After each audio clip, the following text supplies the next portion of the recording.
on Tulsa. You got it.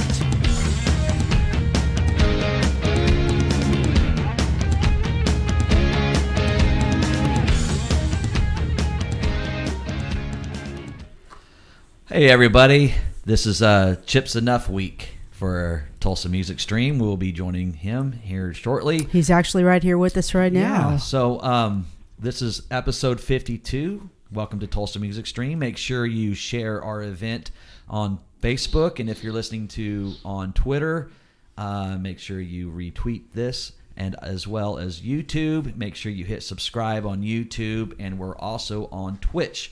All live on multiple platforms. That is us, Tulsa Music Stream. How's everybody doing today? We're great. How are you doing, Chips Enuff? Can you see and hear us okay?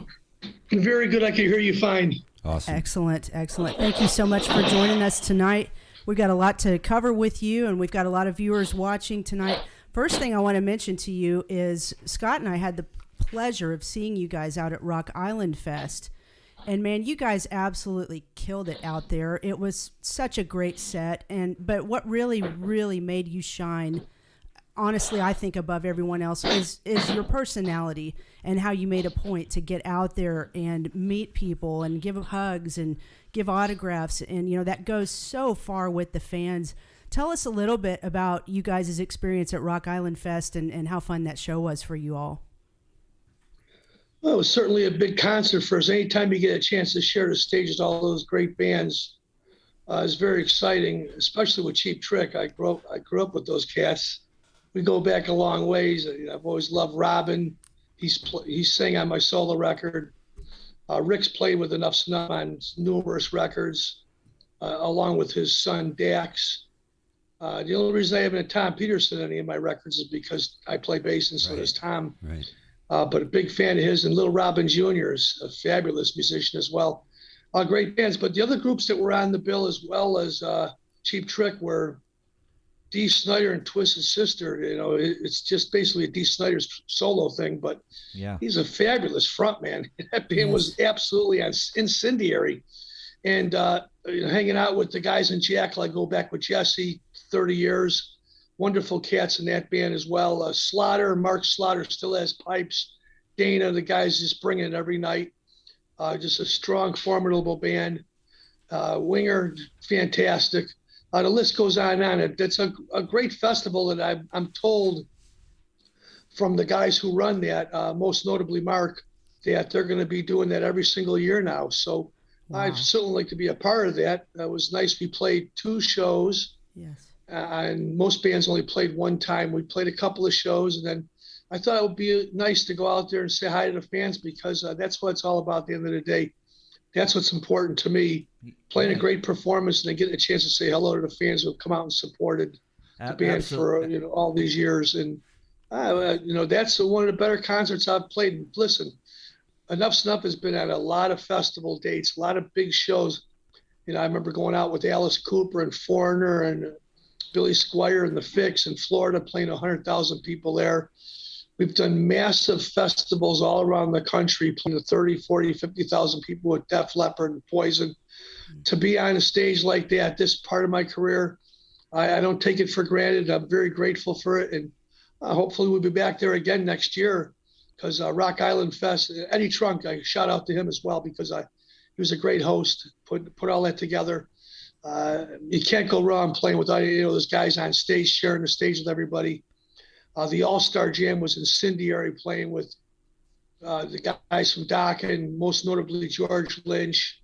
I can't wait to get back there, not only for that, but get a chance to hang out with all those animals that are on the island, because there was all kinds of lizards and chickens and roosters and every single night waking me up at 5 o'clock in the morning. So that was kind of something I haven't done before. So we'll do it again, I'm sure. Sure. Yeah, it was amazing because we had the VIP package and everything, and we got to see, Enuff Snuff did a VIP package, and then you also did another VIP package where it was just you, and you just jammed a bunch of cover songs with the guys from, was it not Last in Line, but Yeah, Anyway. last in line. Yeah, George Lynch was up there. Yes. The guys from Great White, Jack Russell's Great White, Robbie.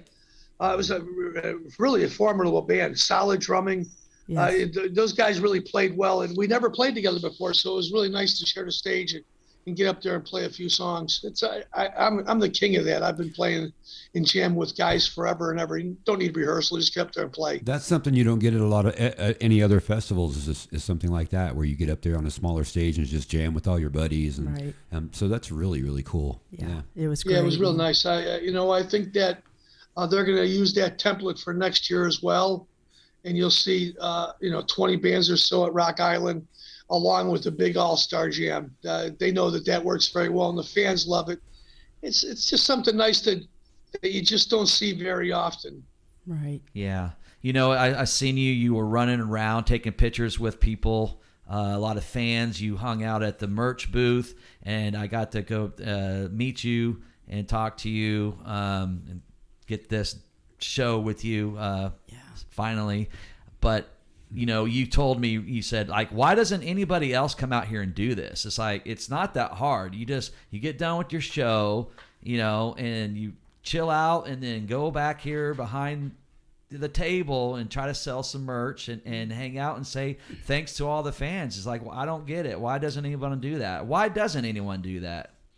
I think that there's other cats that perhaps may do that. I do it. First of all, I know people are a little bit questioning what's happening in the world right now with all the stuff that's closed us down for the last couple of years. It's kind of kept people away from each other, unfortunately. I feel healthy. I'm blessed to do what I do. And at the end of the day, in the old days, Enuff Simple would play a show, and then I'd be backstage hanging out with all the trim and getting high. It's all about. It's a big celebration, a huge party. And nowadays, I realize how important the fans are for all the bands. And if the other guys can't come out there and do it, well, I'm representing them too as well. So it's all good at the end of the day. I just did a huge tour with Faster Pussycat in 2021. We were like the human guinea pigs, where we went out and played it was called the quarantine tour. Yeah. And every night we played, and we weren't doing stadiums or sheds. We were playing humble little 500 to 1,000 seat venues, but they were jam-packed, sold out every night. And the fans came out, and I could see how the love in their eyes and how excited they were to get back out there and see rock concerts. And, at the end of the day, if I can put a smile on somebody's face after a show, that's important. A lot of these fans have been waiting for 10, 15, 20 years to meet their favorite artists. And if I can somehow facilitate that, you can count on me to come through every single time. And I have my own radio show as well. Yes. I'm on the Monsters of Rock on the Dash Radio Network. And I tell the fans all the time, come to the shows. I'll come out and see you at the end of the night. We'll hang out and take a picture. And that leaves an indelible mark. Sure it does. The cool thing about, that tour with Faster Pussycat is we actually were going to be on the Tulsa bill, and we were very excited to be able to finally open up for you guys. And then because it was just you come into Tulsa, and we had two other Tulsa bands that were going to play that show as well. And then something happened, you guys couldn't make it. Yeah. And I know there was like a bus situation where you had to put the bus in for some work or something. But hopefully next time we we'll had get you the old Tulsa. Journey tour bus. Oh, and wow. Is a 1989 Eagle, and we took that bus out. A friend of ours was kind enough to let us use the bus for the tour, and it broke down after about 6 shows, and like all buses do, even the great buses break down. It happens to all of us. And we were on the side of the road that day. I remember it cost me a couple of grand to get that thing fixed. It was really a drag that we missed that last opportunity. But we played a show earlier in the day.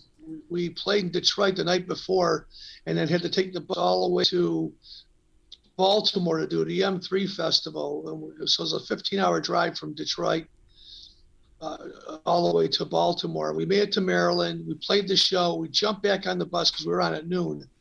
We jumped back on the bus, and took off, and then it broke down, and we found ourselves behind the 8 ball for a little while. But we got the bus fixed, and I ended up being able to continue the tour all the way until Denver. And I'll tell you, that bus was incredible. Like, find old picks back there. I found David Bowie guitar picks and Joe Satriani and Journey stuff and gold bindles from the old days, used. Obviously, there was nothing inside of them. And all alcohol bottles as well. You know, it was a big party bus, that's for sure. But we found ourselves grabbing a bunch of memorabilia from that bus. And we made it all the way through until Denver, Colorado. We played at a place in Denver, a small little venue called The Venue, coincidentally, and sold out, jam-packed. We played a bunch of Beatles songs that I remember. And at the end of the night, the bus wouldn't start again. The second time it went down. And a friend of mine over in Houston, a guy named Justin, runs the Houston place called Warehouse Live. He put his credit card up with his friend, and they got us a 15-seat passenger van, and we were able to navigate the rest of that tour. Total miracle right there. How many guys do that for bands? And he said to me, I didn't want to see another tour go down because everybody was canceling shows back then. And that's why I said in the beginning of this that we were almost like the human guinea pig.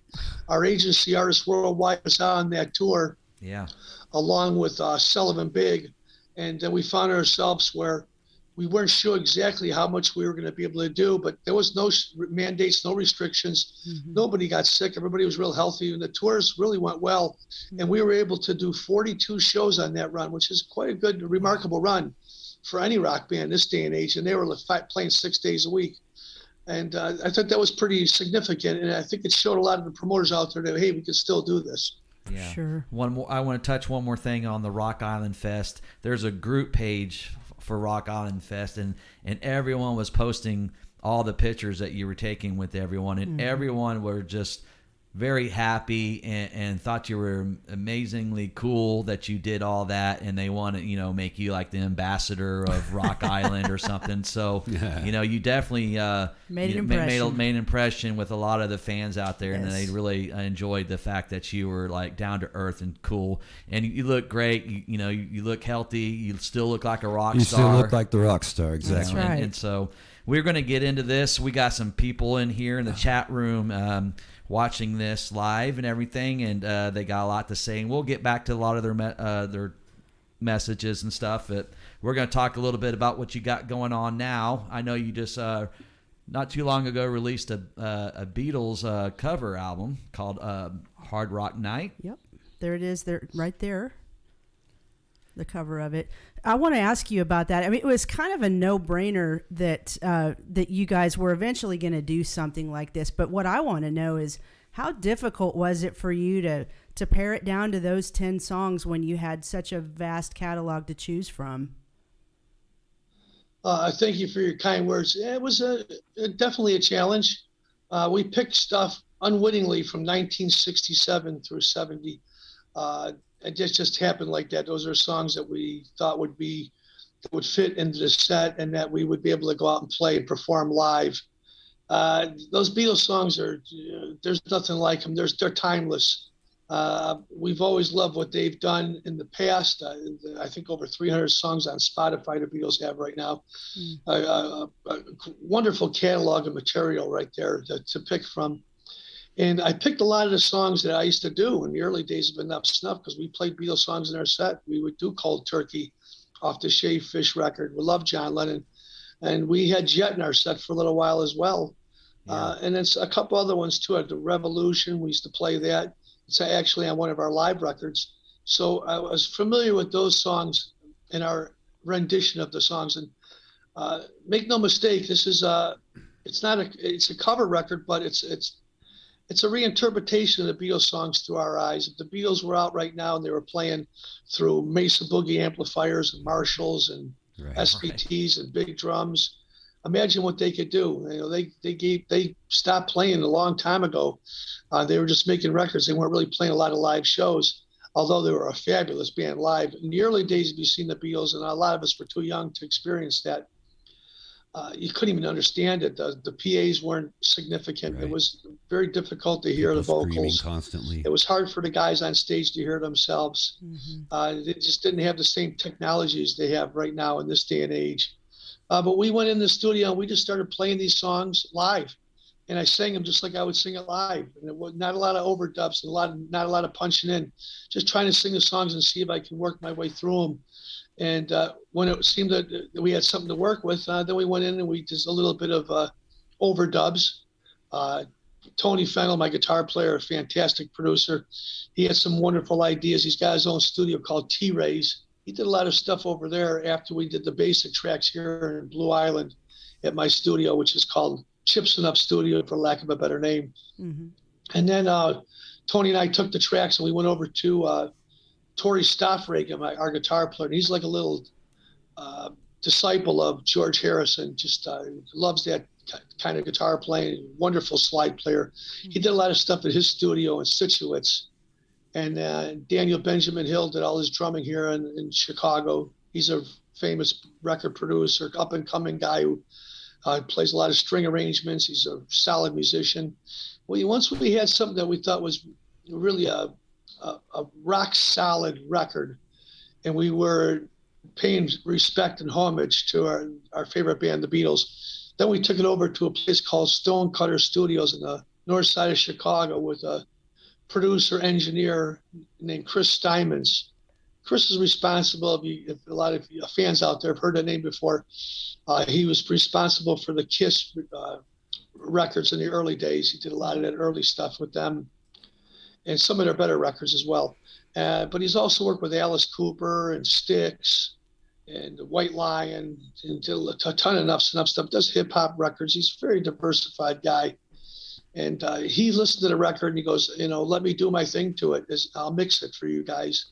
And he pulled out all his little tricks from the old days, all his analog recordings, and we come up with a really great record. At the end of the day, we were really excited about what we had. And then Frontiers Records was kind enough to put it out there. They waited about 6 months. The record was finished in March or April of 2021, but the label felt they needed a time to set it up. So we put it out in November. The record's done very well for us. A lot of people seem to love the album. And then we can go out on tour as a band and we can do some of those Beatles songs, the Enuff set. Right. And then if somebody really wants the whole Beatle record, well, we call it the Beatles Rock Show. And we'll go out on tour and we'll play that. Maybe we'll do residency gigs in Vegas, go over to Missouri and do some stuff out there where they have that kind of work where bands play for a week or two and do the whole show. Only time will tell what that's going to do, but I really think that we did something really special there with that Beatle record, and it certainly was a conduit to setting up our newest record that comes out, my solo record, which comes out on March 18th on Frontiers, and that's called Perfectly Imperfect. Yep. It's got Joe Holstra from Whitesnake playing on it. The guys from Cheap Trick are on there. It's a pretty rock solid record as well. You always got the look going on. You always got the good. A lot of good stuff. We're getting good opportunities because we're not complacent. We work really hard, come up with songs. The hardest thing for me as a songwriter is to come up with the material, and that's the biggest challenge. And I think I've been coming up with some decent songs. Yes. And if I like them and it trips my trigger, then I'll pass them on to my brothers and sisters and constituents, and they can enjoy the records as well. And coincidentally, the newest Enuff Snuff record's almost finished too. So there'll be 3 records in 6 months, guys. Wow. Nobody could call us lazy. It's not at all. You're certainly a busy man. So when is that one coming out, Chip? The new Enuff Snuff? I believe that it'll come out in June or July, right before we kick off this tour we're doing in the summertime. And there's a lot of tours happening. You got that stadium tour happening. You got Cheap Trick going out with Rod Stewart, Megadeth, and a bunch of other bands are going to be on tour as well. I think it's going to be jam-packed out to be like the Wild West this year when it comes to touring. There's a lot of big, huge tours, and everybody's you got that Motley Crue Def Leppard thing going on too. 3-4 bands together on these tours. Yeah. I think we'll do something like that, of course, in a smaller scale. But we're looking out as going out maybe in the middle of June and doing a run until July. And then August, we have another run as well. And then September, we really embark on a nice month-and-a-half long run before we go to Europe in November. Cool. I want to touch back on the Beatles. you opening up with Magical Mystery Tour was just amazing. Yes. And thank you for that, because it sounded really cool. And of course, the jet was spot on. It just sounded just so cool. It was just dripping with like Beatles and sleaze. It was amazing. Yeah. It was really cool. I just wanted to point that out. Well, thank you. I appreciate that. Those songs they're very challenging. They sound real simplistic, and in a lot of ways they are. But to perform them in the right way, it's very challenging. Mm-hmm. But those are great songs. They're timeless. They're wonderfully written songs that, John and Paul had a great sense of balance, along with Ringo and George. Just a formidable team. There's a reason why they're considered one of the greatest bands in the world, is because their catalog is absolutely untouchable. To do those songs live, there's the challenge right there. Especially with no sound check. Yeah. So tell me, we got up on stage and played, and we just wanted to sound great. But we were lucky enough. We had the sound guy who works with Alice in Chains and Korn, and solid as a rock. That cat was. I remember I threw him a C-note at the end of the night, saying thank you for helping us sound so great. Wow. That's what's important at those festivals. You want to make sure you got a front of house guy that knows what he's doing. Yes. And the guys over at Rock Island knew exactly who to hire. Yeah. And I think that helped us a lot to come out of the box with no sound check and have a great rock solid show. And I threw those Beatles songs in, not only because it's a new record, but those are celebration songs, and people get excited when they hear that. Mm-hmm. I remember the first time we played that song at concert. I remember hearing Cheap Trick actually doing that years ago. They've done I a thought, lot what of a great Beatles version. covers, We did it too, but we never put it out live. We did it. We recorded it in the studio, Magical Mystery Tour, that is. Mm-hmm. So I thought, you know what, that's got to be the song that starts the record off. Yeah. I think that really catch everybody's attention. Don't you have a bass from Cheap Trick, Tom? Did you buy a bass, or did he give you something? Yeah. I got one of them 8 or 12 string ones. Yeah, I got a couple of them actually. I got a 12 string from him and an 8 string, but I don't bring them on the road very often, because to tune those 8 string and 12 string basses is very tedious. Yes. We don't have a tech. We have a road manager, a guy named Beasley. He wears 6 different hats. Mm-hmm. So I don't want to put him through that. I bring the old 4 string out every single night. I had a couple of them I sold to Peterson, by the way. I think he sold them to Nielsen. I had a 58 and a 59 Precision and a jazz bass. Wow. And back in 92, 93, when Enuff Snuff was recording our third album, Animals and Human Intelligence, over at Chicago Recording Company, they came in the studio to visit us, and they talked me into selling both basses to them, and I was hemorrhaging money at the time. Wow. And we were doing pretty good. First record went gold. The Strength album came out. That one went gold. But back in the old days, if you sold 500,000 records, that's just breaking even. You don't really see a lot of money. Nowadays, if I sold 500,000 records, I'd be rich. Yeah. So those first 2 records, even though they had wonderful critical acclaim and they significantly sold 500,000 albums apiece, we still found ourselves in the hole. So on that third album, Animals and Human Intelligence, we signed with Clive Davis and Arista Records. And I found myself in a position where I could sell those basses and pay my mortgage. And Tom bought them both. $8,000 I charged him. That was it. Wow. And those basses are worth, $20,000 a piece. Ooh. I didn't know that at the time. Rick's a guitar aficionado. He collects basses and guitars. He's got hundreds of them. As a matter of fact, if you go out and get Rick Nielsen's guitar book, he's got a coffee book. It's got all the guitars in there and no basses in there. He acknowledged that they purchased them off me, so I thought that was kind of nice. But yeah, it's always good to buy good musicians' equipment off them if you know it's going to work well and sound good. I wish I had those 2 basses back, but I still got my 63 Precision. Real happy with that. And I live in concerts. It's really my main bass that I use everywhere I play. And everybody that's played it loves it. I got to go back a little bit. In 2012, I was in England, and I was on tour with Steven Adler from Guns N' Roses, 2011, 2012. and we were playing the Underworld, Camden Underworld in Camden in London. And before the show, I was backstage, and I seen Duff McKagan walk in with one of his guys. And like, hey, Duff, how you doing, man? He goes, hey, just come out to see you guys. We happen to be in London at the same time. And I thought that was kind of nice. And, Steven and I were happy to see him. And then we used to sing, before we went on stage, we would sing Skyrocket and Flight Afternoon Delight. And he watched, he goes, wow, was that cool? I've never seen anybody do that before. And I said, if you want, you can come up on stage tonight. It's a sold out crowd, about 800, 900 people that were there. We're playing nothing but Appetite for Destruction in its entirety. If you want to come up and play a couple songs, no problem, bro. He goes, no, Chip, I'm just here to support you guys. And he's such a charming man. I've always loved Duff. Yeah. And I played with him before when during our 20th year anniversary, when Guns N' Roses was celebrating that, and I was able to play bass and have a couple rehearsals with him and Izzy. So we got up on stage and started playing. Crowd went crazy. It was like we played like 3 or 4 songs in a set.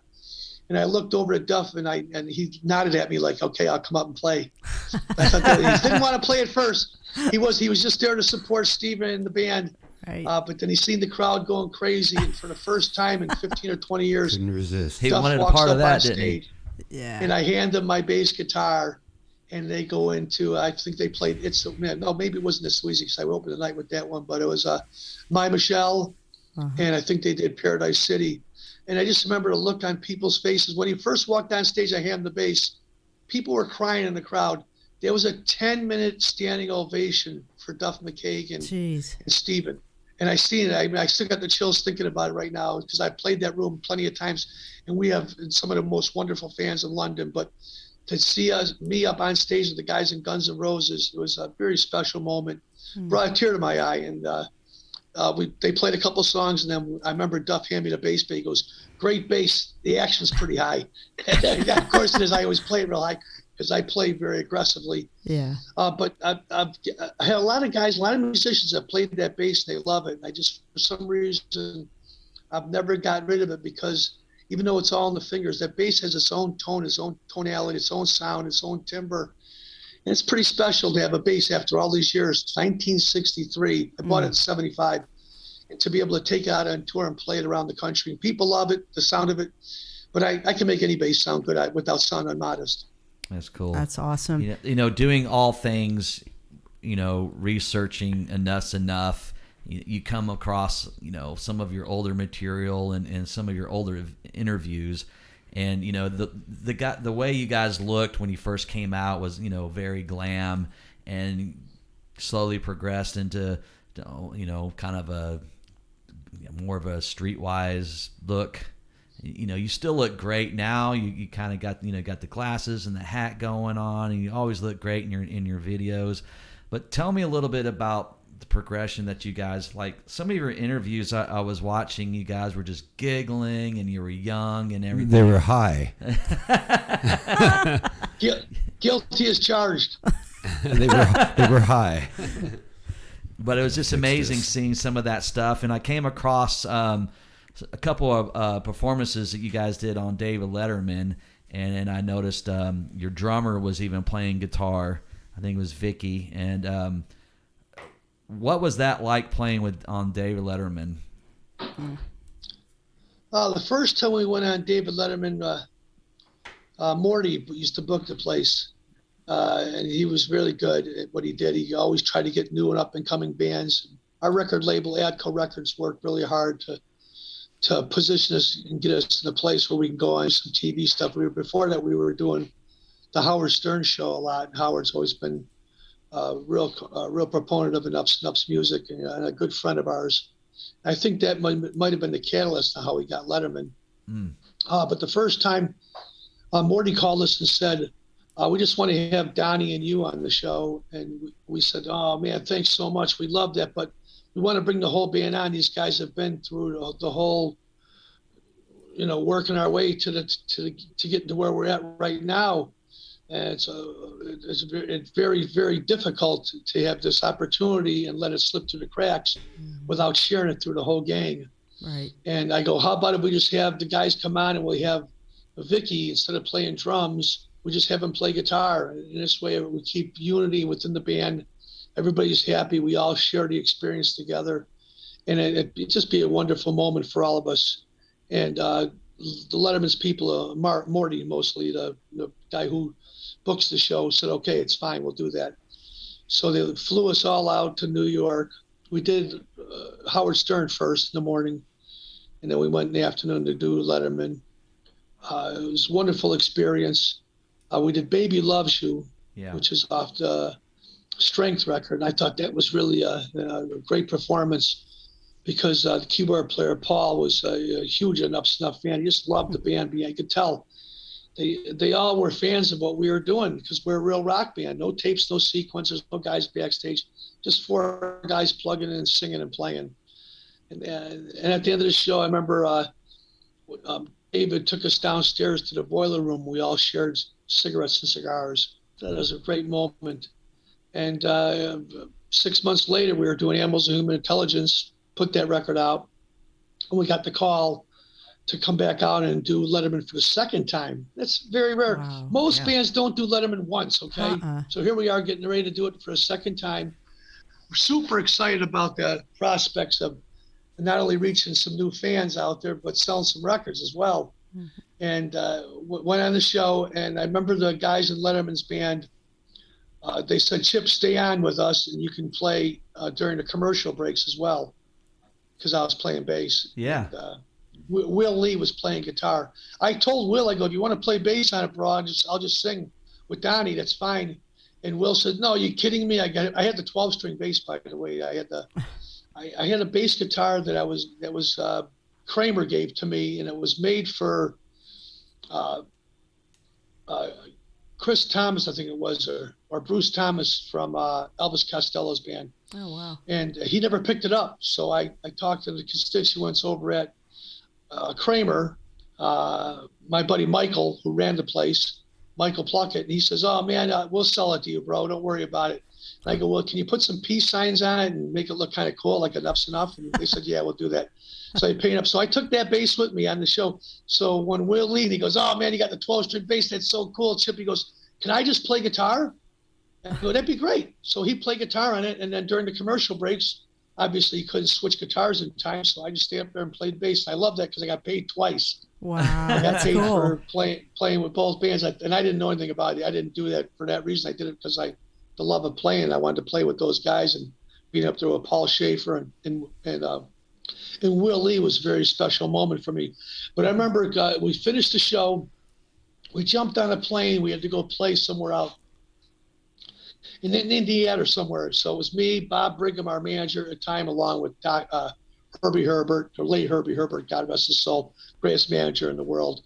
And then the rest of the band, we all flew. We got off the plane. We stopped over at some place at the end of the night to get a little bite to eat, and it was a bar. And we asked the people behind the bar, hey, can you turn the TV on David Letterman? And they said, sure. And they said, yeah, what do you want to watch that for? We said, well, it's a great show, and we're playing tonight. They go, you're here right now? I go, yeah, we just taped the show, and now we're on tour. Wow. And we turned it on. Everybody in the bar was freaked. They couldn't believe it. Here's the guys on TV sitting at the bar having a cocktail, drinking a little loudmouth soup, celebrating Superstitious, which was a song we played off Animals of Human Intelligence. And then we got a phone call from Rick Nielsen saying, guys, we've watched a lot of bands live in concert on TV. That might possibly be the best performance we've ever seen. Wow. We It knew was we nailed very it that good. day. We knew that the band was really, and I don't want to sound unmodest, gentlemen, I thought the band we really nailed it. We were straight and focused. We weren't jacked up. There was no extracurricular activities. It was just 4 guys plugging in and playing with the Letterman band, and we were all in sync. And we thought this is going to really help propel the record. And probably sold about 5,000 units that week, so it was good for us. But it certainly wasn't enough to lift the black cloud that was following us, because at that time, there was a whole change of the guard in the music business. You had Soundgarden, Pearl Jam, Nirvana, Alice in Chains, Mudhoney, all that Seattle stuff was out there. And rightly so, those are great bands, and I love their music, and I love the guys in the bands too as well. But a lot of bands like us had to take a back seat for a while, even the bigger bands. And we just had to reformulate and come up with another game plan. And I think that the reason we've lasted this long is because we accepted the whole change of the guard. And we just continued to move on and write good songs about everyday experiences that we went through. Perhaps the audience did as well. and move forward, and Right. not complain, and not be cantankerous toward the new talent that was coming out. I wish those guys nothing but well. All those bands have done a great job, and the ones that have stuck it out and continue to work and play like we have all prospered, and God bless them.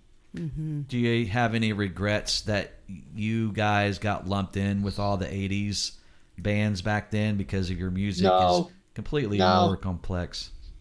I don't have any regrets at all because that'd be a shortcut to thinking. I'm lucky I was even discovered. We're from Blue Island, Illinois, a small little town. Donnie and I wrote a bunch of these songs, and we couldn't get arrested. Nobody would pay attention except for our friends back home, and all said, "Hey, you guys got some good songs here. Perhaps somebody out there is going to be interested in the music business and help you guys." And it just so happens we were in Lake Geneva, Wisconsin. We were doing our demos, and Doc McGee came in, and we gave him 3 cassette tapes. My manager, Bob Brigham, at the time, gave him 3 cassette tapes of some of our earlier stuff. And the next day, Doc came up to me and says, "Chip, I got 3 cassette tapes in my car. 2 of them are Enuff's Enough. And I have a friend of mine named Derek Schulman, who has an imprint called at Polygram Records. He was responsible for signing Cinderella and Bon Jovi, and they've had huge success. And he's over now at Atco Records. They gave him his own imprint, and he's signing bands right now. And I think he'd be interested in doing something with your band." I said, and I didn't think anything of it. I go, "Doc, I appreciate it." I knew Doc was a Chicago guy, hard-working cat, managed Motley Crue, was working with, the reason I met him is he was in Lake Geneva, Wisconsin, with Skid Row. They were doing their debut record. And we just took it as well, a guy that was saying nice things, and perhaps maybe he's seen something that we didn't see in each other. And now remember, when I was in Lake Geneva, Wisconsin doing these records, we had Alex Kane from Life, Sex, and Death playing guitar. And we couldn't get a record deal. We'd sent our demos out to everybody, and we just couldn't bite. And Alex, a fabulous guitar player, the band was, the songs were still the same. And it was the management company that came to me and said, "Chip, we got this guy named Derek Frigo. We think he'd do a great job with you guys on guitar." And we said, "Well, we got a band right now. We got a guitar player." And he said, "Well, why don't you have him come down and play on 4 or 5 songs? We'll pay for everything. We'll watch him the whole time." I go, "Listen, this guy's got a propensity to get in trouble at any moment." I knew he had a band called Le Mans in San Francisco. He's a very dangerous guitar player in all the right ways, actually. Mm-hmm. But he had a problem with substance abuse, and I didn't want to deal with that. Mm-hmm. And they said, "We'll watch him for you. Just have him come on down and play." So at 2:00 in the morning, we snuck into Royal Recorders, and we plugged him in. He played guitar on "She Wants More," "New Thing," "Fly Michelle," and one other song, "Little Indian Angel," I think it was, or "For Now." And we took that demo and sent it out to all the labels the following week. And every label that passed on us sent us a deal memo wanting to sign the band. Warner Brothers, Atco, Capitol, you name them, they all wanted a piece of the pie. Everything changed, and we knew we had to make a change there because Derek's guitar player was one of a kind. He was a fabulous guitarist and he had a great look. Looked like Joe Perry at the time, Right. but he played like David Gilmour or Joe Satriani, just wonderful sense of balance. So we ended up signing with Atco Atlantic Records. They came to a rehearsal in Chicago. It was a debacle. There was girls in the studio all drinking and partying. Everybody was jacked up beyond belief. And the president of the label says, "Let's hear something." We played "New Thing." Derek broke a string. Donnie says, "Let me know if he blew the deal and I'll fire him right now," and trying to make a joke of it. We played one more song for him. I forgot what it was, maybe Indian Angel or something, the first album, "For Now." And after we finished that song, we go, "Have you heard enough?" And he says, "I certainly have." So we thought that was it. He's not going to sign the band. We already had deals with Capitol and with Warner Brothers and the other labels. We thought we'll go somewhere else. And then we hung out with the president, who happened coincidentally, he was this lead singer of a band called Gentle Giant. Fabulous band, like a prog rock band from England. He was a great lead singer. And then he got his own imprint. He started signing bands. He's still around right now. Derek Shulman, you check him out. I'm sure still out there working with somebody. I haven't talked in years, but I'm indebted to what he's done for me. And I owe him tons for discovering our band because We went home. We had no money in the bank at all, by the way. Nobody in Enuff Snuff had anything. Derek was living at 12 Lakeshore Drive, so he was okay because his father was Johnny Frigo, who played with Count Basie, Billie Holiday, did commercials. He's rich beyond belief and a great, hardworking guy. And Ricky Fox came from a very well-off family, so he was okay. But Donnie and myself were behind the eight ball, living tough, doing construction work, anything we could find. And the following day, we got a deal, a facsimile from Atco Records for a $250,000 to do the first record. Wow. And, it was a miracle. A lot of prayer. And I got a lot of praying, a lot of going to bed at night when we did get some sleep, hoping that we would get discovered and somebody would be interested in helping the band out. And I remember Donnie and I got our first checks before we did the record. I got $71,000, which was nothing. It was tons to me, probably nothing to the label because they had a Brinks truck full of money. And now remember, I'm on a label now that's signed Pantera, AC/DC, Bad Company, and now here's Enuff's Enuff. And we just took that money. We bought brand new equipment, got ourselves nice little apartments to live in, so we were comfortable and could pay our rent. And immediately got in a tour bus and went on a tour with Mr. Big. Awesome. I don't want to go too far down this rabbit hole because we have some more things to cover with you, and we want to get to some viewer questions and comments for you. But I read something today that really shocked me, and I guess there was a point where you guys got a bill from Atco for $800,000. Now, for people who don't really understand how the music business works, how record deals work, can you explain to them why you guys had a bill from your record label for $800,000, just kind of in a nutshell? No, it's pretty simple. The record company gives you a contract, and you fulfill that, what they ask you to do. And if you don't sell enough records in Sesame Street terms, you got to pay that money back. And remember, they're giving you tour support, and you have to oblige by the contract and go along with it. And we owed money for all the support they gave us at radio, at retail, touring, hotel rooms. At the end of the day, it all adds up. So we sold 500,000 records, which brings in millions of dollars.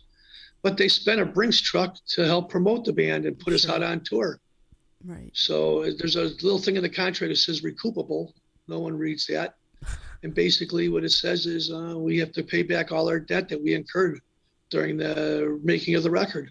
Right. So when we sold 500,000 records, we thought, well, we got some money coming, not knowing that we had to pay back all that debt immediately in order to move forward. Mm-hmm. So we owed over $750,000 on that first record. But we said, well, the next record, we can make that up. And Doc McGee now was not managing the band after the first record because he was too busy with Bon Jovi, Scorpions, Motley Crue, etc. He said, I just don't have the time, and John's giving me a rough ride of spend too much time on you guys, but I'm going to turn you on to who I think is the greatest manager in rock. His name's Herbie Herbert.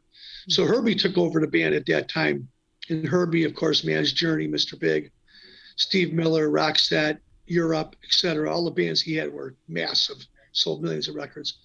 And Herbie looked at the contract. He says, you guys will have to sell 3 million records to get out of debt on your next record. We said, hey, we'll just take the chance. Let's do it. So at that time, Donnie V and myself were writing machines. I was doing a lot of business as well. We never slept, never stopped. We recorded 32 songs for the Strength record. And out of the 32 songs we recorded, we kept 14 of it. The record company never showed up one time during that whole process of making that record in Los Angeles until the very end. Derek Shulman showed up because he really trusted the band, knew we produced and recorded and written our first record by ourselves.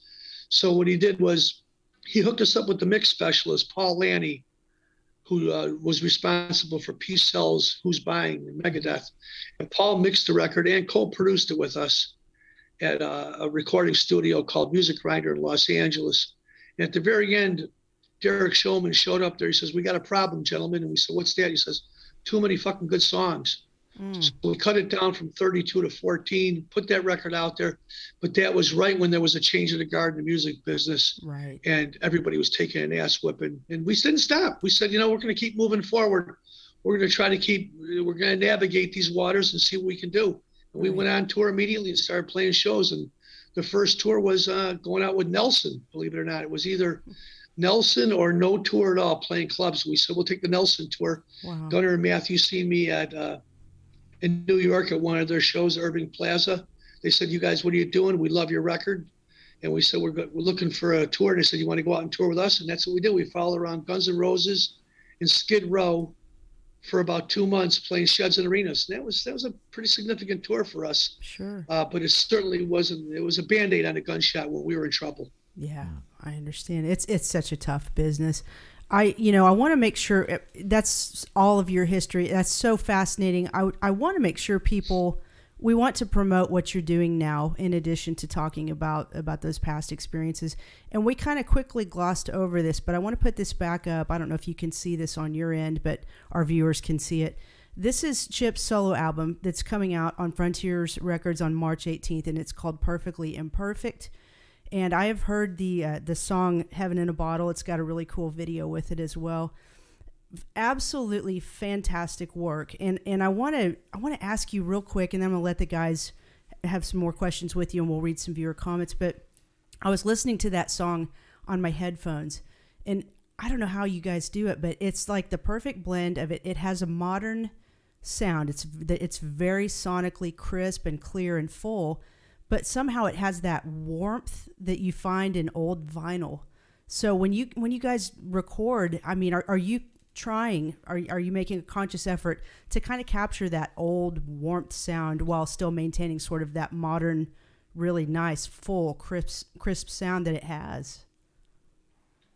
Maybe subconsciously, but no, just trying to make a good record and then write some good songs. And coincidentally, that was one of the last songs that we put on the record. It was an old song that I wrote with Donnie. And I said, you know what? This one needs to see the light of day. I always thought it was a great song. We never put it on any of our records.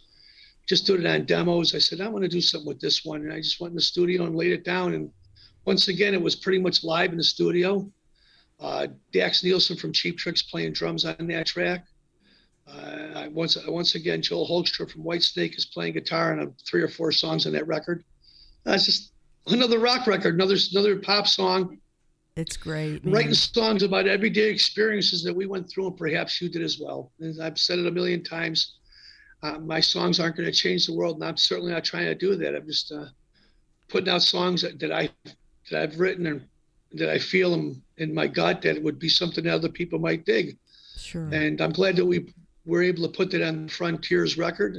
Mm-hmm. I think it's a solid pop song, but it's kind of aggressive. I think the video that follows it is very strong as well. Had a great production team here in Chicago shooting the video with us. It's another opportunity out there. I get excited when I put these songs out there and do the videos. I want people to hear what I do for a living, because at the end of the day, that's my legacy. I write songs, I play music, I play guitar, play bass, sing, drums, whatever it takes to get the song written and accomplished. And I move forward. It's wash, rinse, repeat. And I've been doing that for the last 40 years. So I'm glad you like the song. I'm glad you dig the video as well. Sure. And hopefully there'll be more to follow. Yes. That's your wife in the video with you. Is that right? She's pretty easy on the eyes. Yeah. Kate Catalina. Yeah. It wasn't her idea to do the video. I had to talk her into it, but she's a dancer, an actress, very, very smart writer. Coincidentally, she's writing the Jack Russell Great White Book right now. Yes. Yeah. We had him on our show. Yeah, she's an Oxford graduate, and she's pretty smart. And I don't know how smart she is, because she did the video. I talked her into that part. But I think she made a great contribution to the song and to the video. And I'm happy to be able to share the spotlight. And maybe sometime this year you'll hear her solo record as well. She's just finishing it up right now, and it's fantastic. Of course, I'm going to say that I'm her husband, but sure. She wrote all those songs. She wrote them all before me. I had nothing to do with them. I just helped put them together. Well, we want you to know that when Jack Russell was on with us about a month ago, he was extremely complimentary of her and said that, he's gone through a few different writers to try to get this book finished. And he said she's the one that's going to bring it home, and so he was really complimentary. So make sure that she knows. I'm going to make sure I let Kate know that, because she's very close to Jack and his lovely wife, and I think that they're like family. So when I tell her that Jack had wonderful things to say about her on your program, that's going to put a smile on her face. Because let me tell you, for the last year and a half, it's taken a lot of time away from each other by what she's put into and the time she's dedicated into writing this fantastic book, which I think will be a movie. It's that good. So it's very nice to hear those kind words from Jack toward Kate. Yeah. Chip, I want you to take us back to May 28th, 2004, the day that Derek passed away. Where did you hear the news? Where were you? Can you take us back a little bit on that day? That's a tough day. I got a memory though. That's pretty strong, believe it or not. Remember a lot of different things, especially ones that are that significant and tragic. You know, I remember when I was a young little kid and my father and I were crossing the street.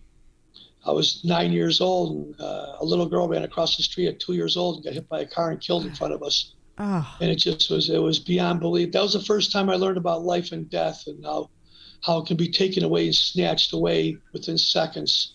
And really left an indelible mark. Here I am, 50-something years later talking about it. And Derek is no different. I was living in a house, my first house I bought in Blue Island, Illinois, on Prairie Street, I think it was, I don't remember the exact, 2230 Prairie. But I bought this house, and I took the basement, I turned it into a recording studio. And at the time, Enuff Snuff was just getting back together again. The original band, we had a Japanese tour ahead of us, and we were passing demos back and forth from Chicago to Los Angeles. So Derek and Vicky, who was living in Los Angeles as well at that time, could participate and put their parts on and send them back to us. We were working at a Chicago recording company downtown on Ohio Street. And at 8 o'clock in the morning, my phone rang. I picked it up, and it was WXRT, the radio station, WXRT. A guy named Norm Weiner was the program director. Fabulous guy. You don't hear from him anymore. But one of the greatest program directors of any radio station in the country. I don't remember who the journalist or the DJ was that called me, but he says, Chip, is it true that Derek Frigo is dead? I thought that was kind of a questionable thing. I go, who's this? And they go, WXRT. I go, I haven't heard anything about that. And they go, oh, we're sorry, and they hung up the phone. I thought that was really strange that a radio station would call me and ask if my guitar player is dead. And here, remember, we're finishing up our album. It was called The Question Mark. We never had good names for our albums. So we called the album Question Mark because we didn't know where we were as a band as well. We were debating that earlier. We were just trying to keep it going as best as we could. And I was really the only guy that was actually, putting 100% of time into it because Donnie was in Los Angeles. He was living with his wife, and he was doing a solo thing. I was just trying to keep the choo-choo train moving forward, and I knew that there was still a little bit of gas in the tank. This is way before I knew that I was going to be fronting the band and taking over like Phil Collins did when Peter Gabriel left Genesis. So about a couple hours later, a friend of mine from Los Angeles called me and he confirmed that yes, that Derek did die of a heroin overdose. And what was surprising with that whole thing was Derek was straight at the time. He was driving a car, pumping his own gas. He was, there's a different guy out there. He was doing really well. We were all real proud of him. His father was helping him out. He was playing a lot. He was doing TV shows and commercial work, and I knew he was straight then. So there's a lot more to that story. I'm not going to get into it because we'd be on here for a couple hours. I feel that I don't think it was an overdose as much as it was murder. I hate to have to say that, but I feel that he was in a position where he was around people that weren't looking out for his best interest. And when you're a drug addict and you do something that pisses off the drug dealers, they give you a thing that's called the hot hit.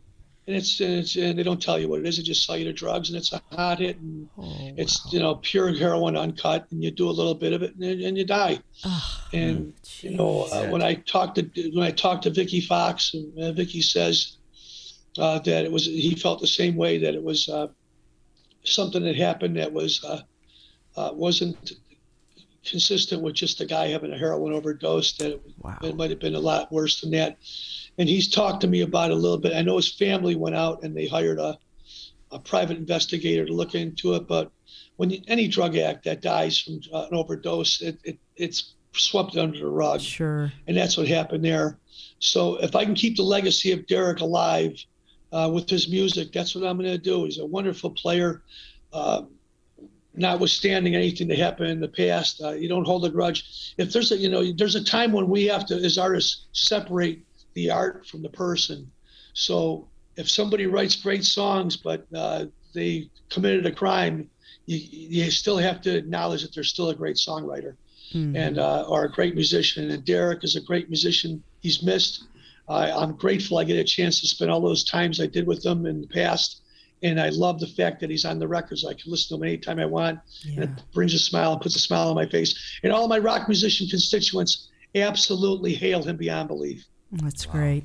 I want to know what life is like being a front man, because you had Donnie and then you had Johnny Monaco singing, and did you ever foresee a day where you were going to be the lead singer for your band? No, not at all. When Donnie left for the last time in 2013 after a tour over in the UK, which didn't go as smooth as we anticipated, he said, if you're going to continue moving on as Enuff Snuff, you should sing the songs, at least when you get in the middle of the stage. People are going to know it's Enuff's Enough.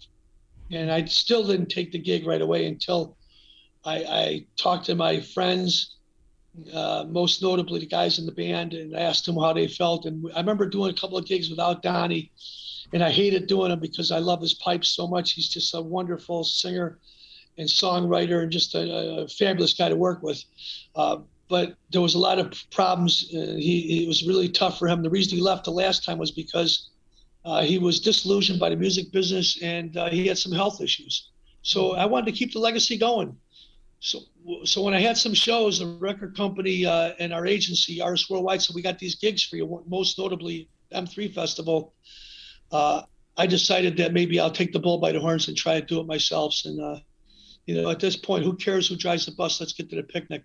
Took me a long time to find my wheels and find the right legs to handle this gig, but a lot of sacrifice and not smoking pot and cigarettes, just doing good things to try to make the gig as good as possible and as smooth as a transition as it could be.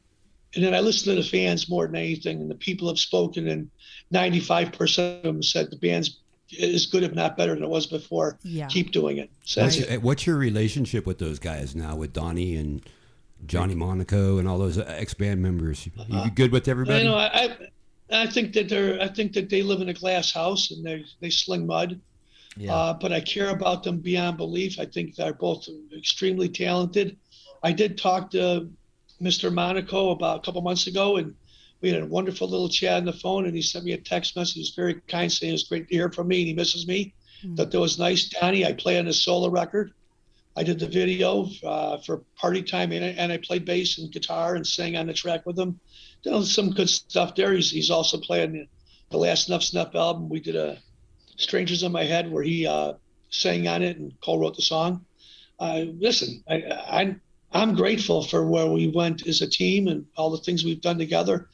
And I look at the glass half full, not half empty. So I'd like to think that everything is okay, but every time I think things are good and I let my guard down, I'm in for another rude awakening. So I'd like to see us all move forward.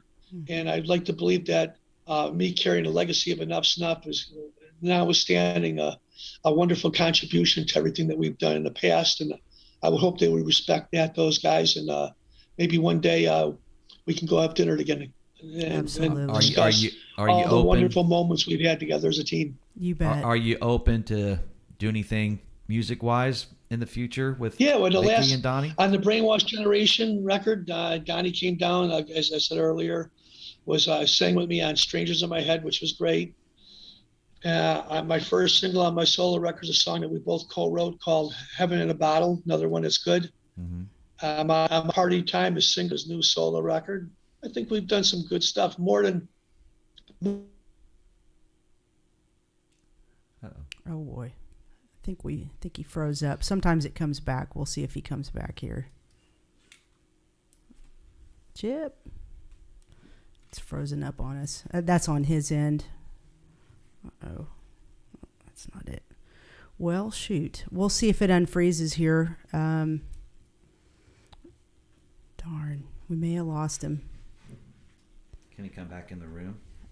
Let me send him a message that it froze up. You know. Everybody can see that, but that's okay. This is what happens when you do it live.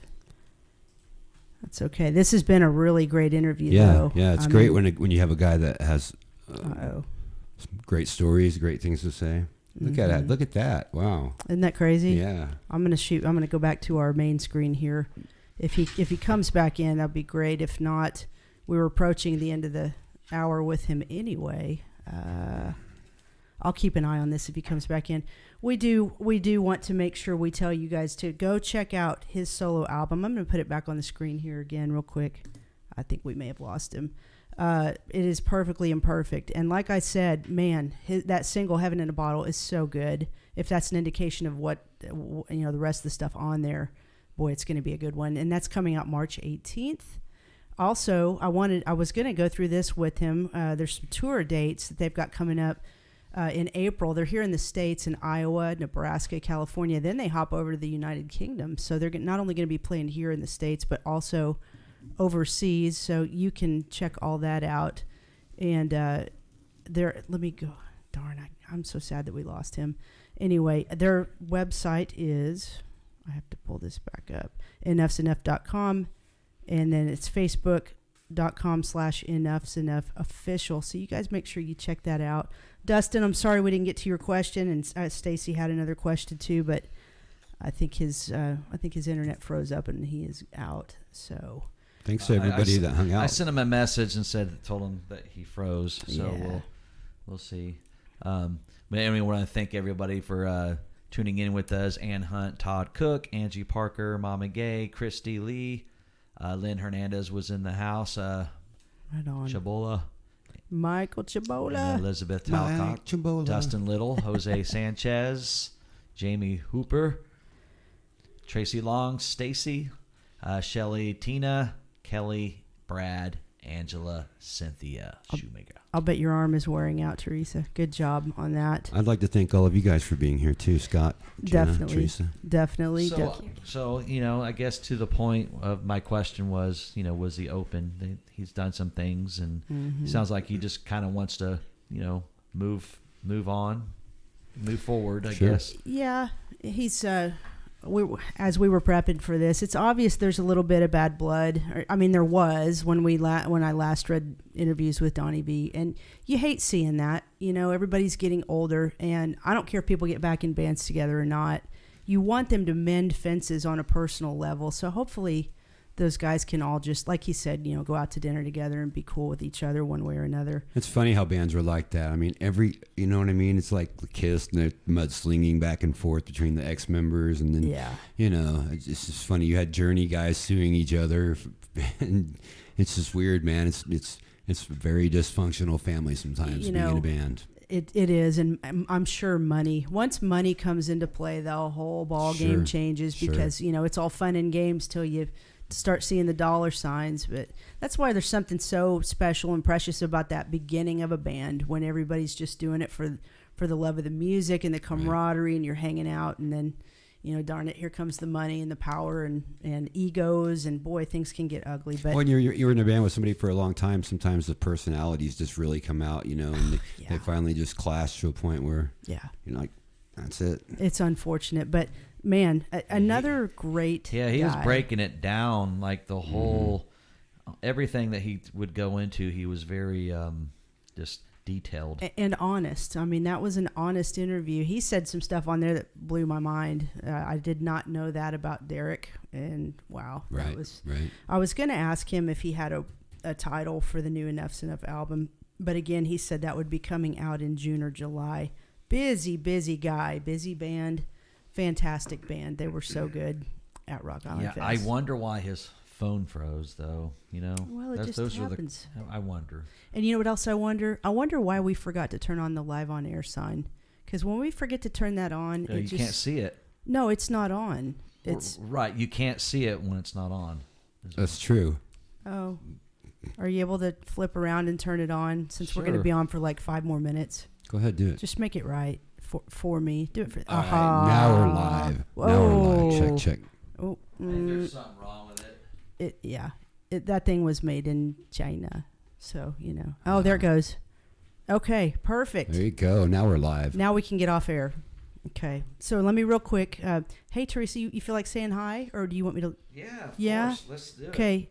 It's Bam. It's Split Cam.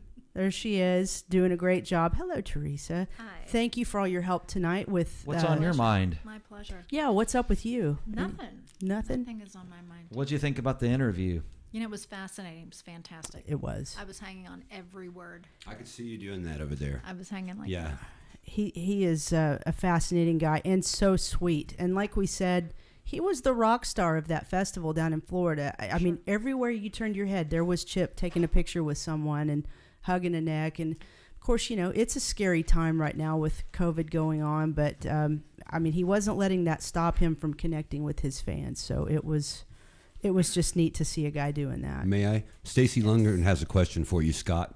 If you could do a gig with one of your inspirations idols, who would it be? I think that was for Chip. But I know, but we didn't get to it, so we're going to use it for Scott. Okay, cool. Go ahead. Who would it be, Scott? One of your inspirations idols? Billy Idol, Billy Idol. because his last name's Idol. Do we have more questions? Yeah, this one's Several for, fans this, out there wanted This one's to- for Jana. We love you, Jana. Always here for the fans. What it says.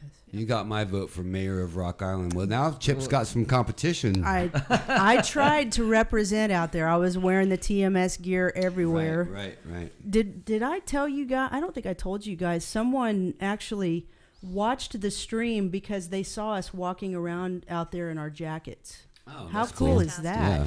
And that's Yeah. that's what it's all about. Robert says, Robert Ramon. yeah, well, Razor Ramon, remember? yeah, that's right. He says, dang, I missed him. Well, no, you can watch the replay. Yeah. That's right. There will be a replay. Every episode that we do, once it's done live, it stays on Facebook, stays on YouTube, and you can go replay it. You should get all your friends together and have a replay party. Yeah, get some chips and dip. a watch party. Yeah, that Right. too. Get some pork rinds What's going. the difference between a replay party and a watch party? One is live and one is not. Boom. There you Right. go. One is Memorex. Okay. Yeah. I need to give a quick shout out to our sponsors. Shout out to that. Let's put this up. DEB Concerts, all these amazing shows coming up at the BOK March 24th. Snoop Dogg, he was smoking it up at the Super Bowl last week. Ice Cube and Warren G, that's March 24th. And then, what is this? Saturday, April 30th, you've got Megadeth and Lamb of God with In Flames. And then in the summer, August 20th, Poison with special guest Cinderella's Tom Kiefer and LA Guns. That's going to be amazing. Check out debconcerts.com for more info. Thanks to Psychomo Filmworks for an awesome new intro for the show. Identity Merch runs our online store. You can get any screen printing you need done through Todd Cook and Identity Merch. Check them out. Okie PC, Dustin Little, he's been with us from the beginning and such a great supporter of the stream. If you have IT needs, contact him, 918-640-0892, or email Dustin at okiepc.com. Thanks to GregShipman.com for making us look good on here with all our cool pictures. Appreciate you guys. If you have photo needs, you can go to GregShipman.com. And finally, last but not least, Surviving Rocklahoma. Thanks for making these Zoom calls possible for us. Let's quick run through the two remaining shows we have on the books right now. We've got TMS episode 53. That's Thursday, March 3rd at 6:30 p.m. Central with Eddie Trunk. That's going to be a big one. And then TMS episode 54, another nice guy in the rock and roll world. Sunday, March 13th at 6 p.m. Norman Voss of Brett Michaels' band. He's jamming on the bass with them dudes. Chip just says, thank you very much for your time and very kind words. Aw, it's great. I will send him the video link and everything, and Yes. hopefully he'll come in and the chat room to answer all of your thousands and thousands of questions you got for him. It's true. There was lots. It's like we have a hat and it's overflowing with little papers with questions on it. You know what I mean? It's true. Right. But he left the show the way he dropped the mic, man. It was leave him hanging, man, wanting more. It was like maybe he intentionally froze it because he was like, okay, my hour's That's it. up. I'm gonna hit it. I'm gonna hit it now. Right. What a great guy. And I wanted to say a few more things, but, Go ahead. Go ahead. We're listening. well, he's not in them. We are anymore. Everybody else Can't is. we just be like Alex Grossi last time and pretend like we're Chip There and you answer your go. questions? And we should have brought that up to him. We were going to, but Yeah. freeze. Freeze happens. Yeah. But yeah, he had some great stories, man. So once you freeze and you're out, can you not click on the same link and get back into the same group? I think that was a possibility. Yeah, I think that could have happened. But we'd been on with him for an hour, so it was time, and that's okay. Well, I want to thank you, Chip, for coming on the Tulsa Music Stream. It was a pleasure to talk with you and hear your kind words and the history of Enuff's Enuff. I learned a lot. I mean, I did some research, but man, that was the guy I should have went to for research. Because he's got it all. He does. He remembers everything. Yeah, he does. It was his show tonight. Yeah. Yeah. It was great. And we got all these questions, but it was like, he just kind of answered. He answered a lot of the questions that I already had. Yes. He was just answering them as we were Going down the list without even knowing it. I was like, okay, that one's gone. Thanks, Chip. That one's gone. Yeah. Okay, this one's gone. But Same here. anyway, it was a fascinating interview, and I can't wait to do this again. Right. And One more thing we want to plug for Chip. He does the Monsters of Rock radio show. Weekdays 10 to 2. You can hear that at dashradio.com. So I wanted to get that in there as well. And he was probably going to drop I don't know what those would be called, but he had a surprise probably that he was going to let everyone know about something, but I'm not going to mention it on the air. Oh my God. That's not fair. Right. Will you tell me after we go off the air? Yeah, absolutely. That's rude to our viewers, jerk. That's that. Oh, right. Well. Yeah. Oh, well. Well, you have to tune in for more Tulsa Music Streams to find out the secret. So, anyway. Okay. I think that's good. I think we're done. Thank you guys again. Next show. Let me put these back up here real quick. He will be playing Tulsa in the coming. That's for the coming camera months. when we go off. Oh, okay. Well, hold on. I have to go back on camera. One more time. Next episode, Thursday, March 3rd, 6:30 with Eddie Trunk. Let me put us back on camera so you guys can throw your crap and make a mess like you always do. Let me participate this time. Put her on again so Wait. we can throw this stuff at her. Okay. Oh, that'd be fun. Ready? Yeah, but we have to count down. You ready? 1, 2, 3, go. Oh my God. It's a party. It's a madhouse. All right, we're going to get out of here. This episode was brought to you by Budweiser. Zero. 50 calories, 0 alcohol, 0 sugars, all the taste. None of the punch. We love you. Yeah. Have a great week. We'll see you guys next time on Tulsa Music Stream. Bye.